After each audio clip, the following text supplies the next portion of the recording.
Hey kids, Graham here from therecordingrevolution.com with another edition of 5 Minutes to a Better Mix, where we're looking at 31 mixing tips in 31 days. If you've been joining us all month long, thanks for hanging out with us.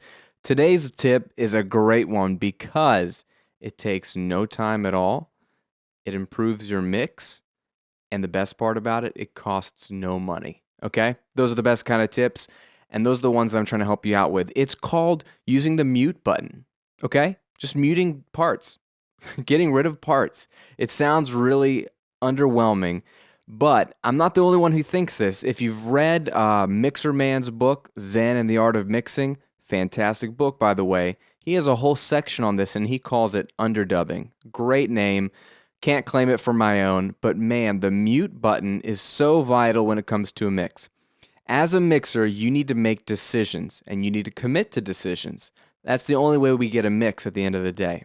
The problem with DAWs is that we have so many options available to us that whether you recorded the track or it was sent to you from a recording engineer, now you're mixing it, you probably have way too many tracks in your session, way too many parts in your arrangement, way too many takes of said part, that you have to sift through all of this and decide where do things go. And the biggest mistake you can make is to assume that you need to have everything fit in the mix somewhere. Honestly, sometimes the best decisions you can make are the ones where you leave something out of a mix. That will free up space for the other parts. It will make things more audible, more focused, and again, arrangement is so key, and you can control that with the mute button. Let me show you a real simple example. This isn't a drastic example, but it shows you one way to think when it comes to muting parts. Verse 2 of this song, another guitar part comes in. It's a lead part I have right here in the center, and he plays the entire part, at least the way it's tracked. Let me play it for you right now.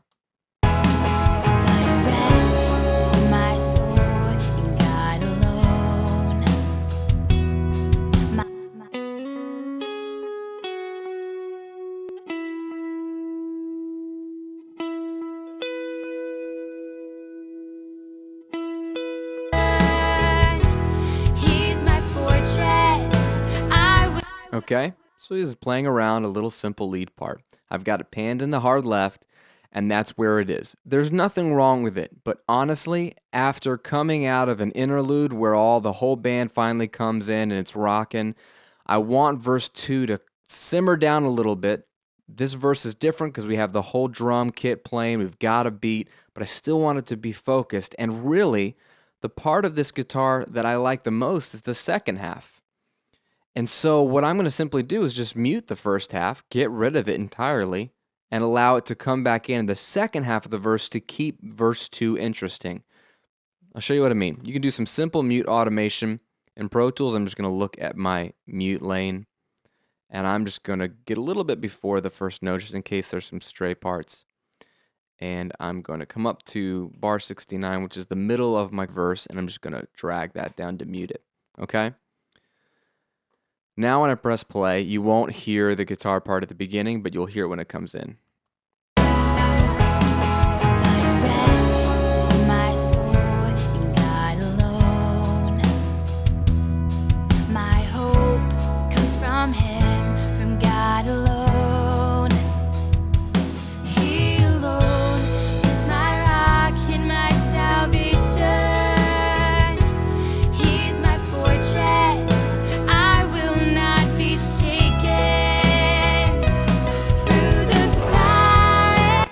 Okay, so I turned up the volume a little bit just so you can hear what's going on, but you see what happened? One simple mute, it changed the arrangement, it subtly made the verse a little more interesting as we brought in another element in the second half of the verse.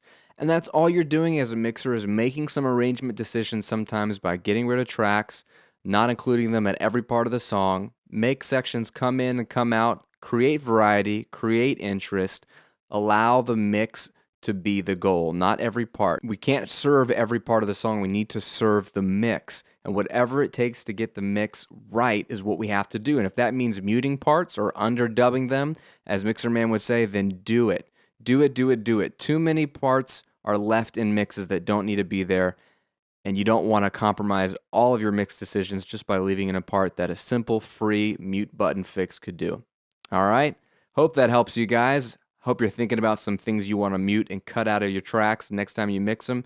It's fun. It's addictive.